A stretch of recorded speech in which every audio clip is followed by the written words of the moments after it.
Ako po si Teacher Jess, isa sa mga guro ng kindergarten.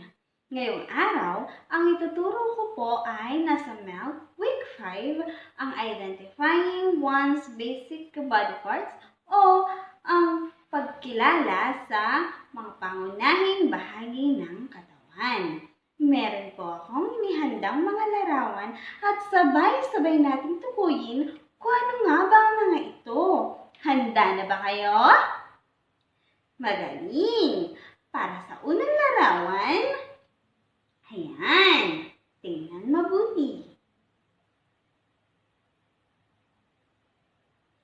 Ano kaya ito? Tama! Ito ay labi. Nasaan kaya ang ating labi? Ituro nga ang labi. Magaling! Ito ang ating labi. Sunod na larawan.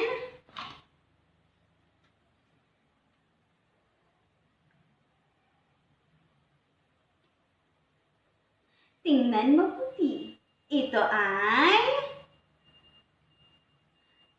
tama! Ito ay dila. Saan kaya ang ating mga dila? Patingin niya. Yan. Ito ang ating dila. Magaling. Sunod na larawan. Ito. Ano kaya ito? Mahusay! Ito ay tainga. Hawakan nga natin ang ating mga tainga. Magaling! Sunod na larawan.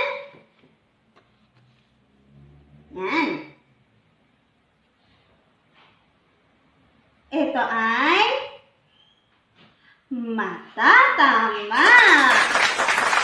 Ituro nga ang ating mga mata. Magaling! Ito ang ating mga mata.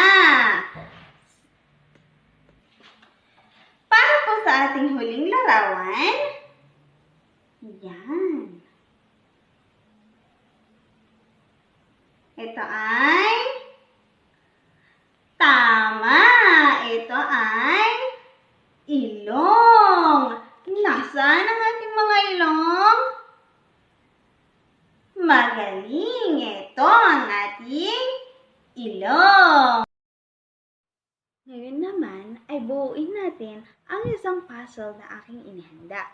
Sabay-sabay natin itong gawin sa loob ng 30 segundo. Handa na ba kayo?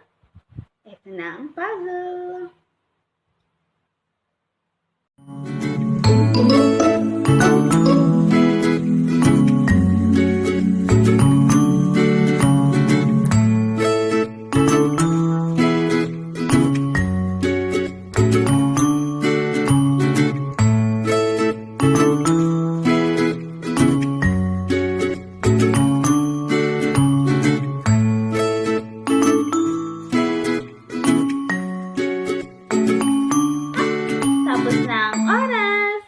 Sabay-sabay nating alamin kung ano nga ba ang nabuong larawan sa puzzle.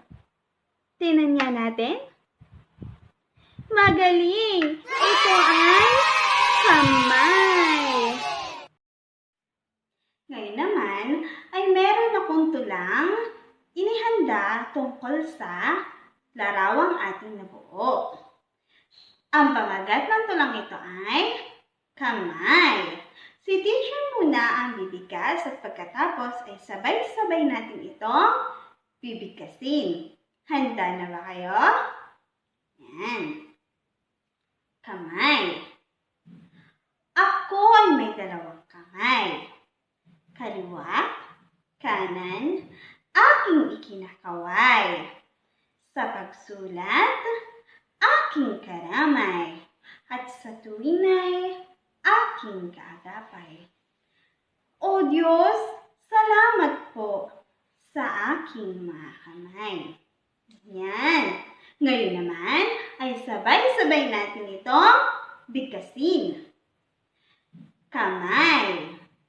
Ako ay may 2 kamay. Kaliwa, kanan, aking ikinakaway.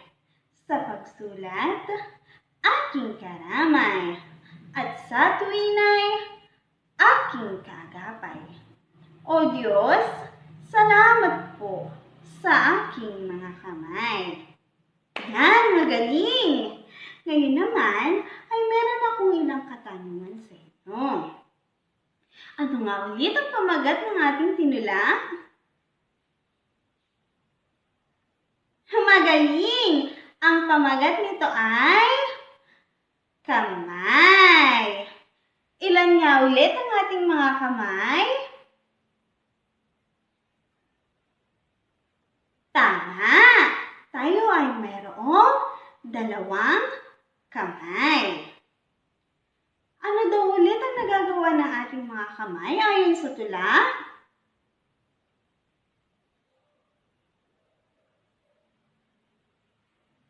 Tama! Ito ay ikinakaway at karamay sa pagsusulat. Ito rin daw ay ating kaagapay. Mahalaga ba ang ating mga kamay? Opo, mahalaga ang ating mga kamay. Bakit kaya? Tama! Dahil ang ating mga kamay ay maraming nagagawa. Ito ay ating kaagapay sa mga gawain. Maraming salamat mga bata.